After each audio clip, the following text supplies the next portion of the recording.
कांग्रेसियों के मन में भगवान जी के नाम पर, महादेव जी के नाम पर जो उन्होंने लूट मचाई थी, उनको महादेव जी ने सजा देना शुरू कर दिया है। जितने अधिकारियों का नाम उसमें शामिल हुआ है, उनसे भूपेश बघेल जी के क्या संबंध हैं, ये उनको सार्वजनिक करना चाहिए, बताना चाहिए।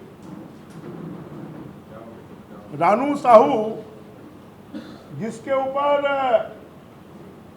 कोयले घोटाले का मामला सामने आ चुका था, उसके बाद में उनको हटाकर अच्छी जगह पर पदस्थ करने वाले कौन लोग हैं?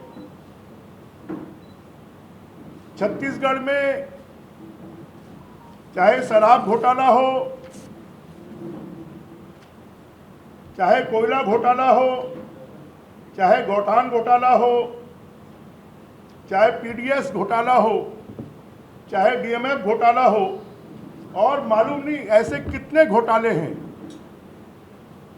अभी तो एक घोटाले के एफआईआर में तत्कालीन मुख्यमंत्री का नाम आया है तो घबरा गए। जरा हम उनसे पूछना चाहते हैं कि असीम दास नामक व्यक्ति से जो 5.39 करोड़ रुपए ईडी ने बरामद किए थे, उनका जो बयान है उसको क्या वो सही मानते हैं कि नहीं मानते? अगर गूगल ऐप में 508 करोड़ टाइप करेंगे तो आपको इस पूरे खेल का डिटेल्स आपको मिल जाएगा। जो शुभम सोनी का वीडियो आया था, उसके बारे में भूपेश बघेल जी का क्या कहना है? खाली अभी तक जितनी जांच हुई है, उसमें जितने नाम आए हैं, पकड़े गए अभियुक्तों ने जो बयान दिया है, उसकी सत्यता के बारे में कभी भी भूपेश बघेल जी ने एक शब्द नहीं कहा। खाली यही कहा कि वो झूठ है, झूठ है, झूठ है। तथ्यात्मक बयान आज तक उन्होंने क्यों नहीं दिया? अभी भी कल प्रेस कॉन्फ्रेंस में उन्होंने जिन बातों को कहा कि ये राजनीतिक विद्वेष की भावना से किया जा रहा है, डिटेल जवाब क्यों नहीं देते हैं?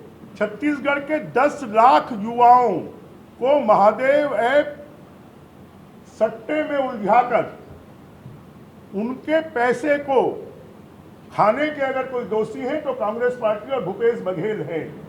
और ये इस बात से भी साबित हो गया है कि ये और इनके लोग हाई कोर्ट और सुप्रीम कोर्ट में गए हैं तो सबकी जमानतें निरस्त हुई हैं।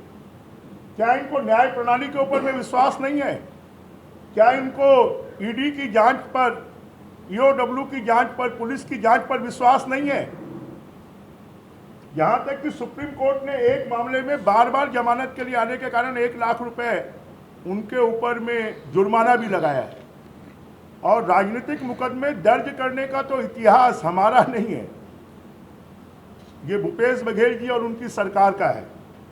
उनके जमाने में फर्जी मुकदमों की तो बरसात हो रही थी। कितने मामलों में उन्होंने एसआईटी गठन की, और एक भी एसआईटी हाई कोर्ट में नहीं टिकी। हाई कोर्ट ने सभी एसआईटी को रद्द कर दिया, और हाई कोर्ट ने उनके ज़माने में कहा कि जितने भी मुकदमे दर्ज किए गए हैं वो राजनीतिक द्वेषवश किए गए। और भारतीय जनता पार्टी को और भारतीय जनता पार्टी की सरकार को इस प्रकार के कामों के लिए फुर्सत नहीं है। हम तो मोदी जी की गारंटी पूरा करने में लगे हुए हैं।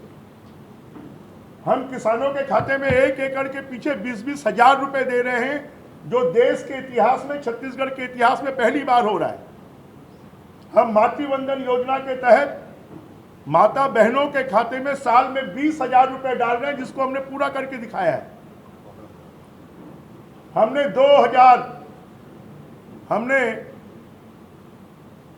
पुराने 2 साल के बोनस को किसानों के खाते में डालकर पूरा करके दिखाया है।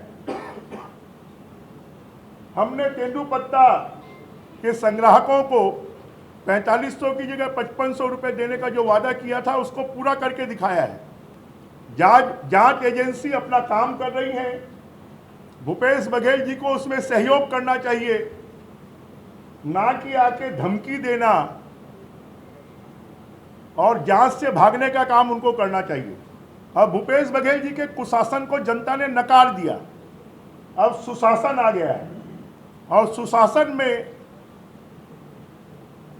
जिन लोगों ने भी जनता के पैसे को खाया है, गरीब मजदूरों के पैसे को खाया है, नौजवानों की भर्ती में भ्रष्टाचार किया है, वादा खिलाफी की है, विकास विरोधी काम किया है, अब उनमें सब में डर पैदा हो गया है, भय पैदा हो गया है कि जनता ने तो नकार दिया है और जब कानून अपना काम करेगी तो उनकी गति क्या होगी, इससे वो डरे हुए हैं। और इसलिए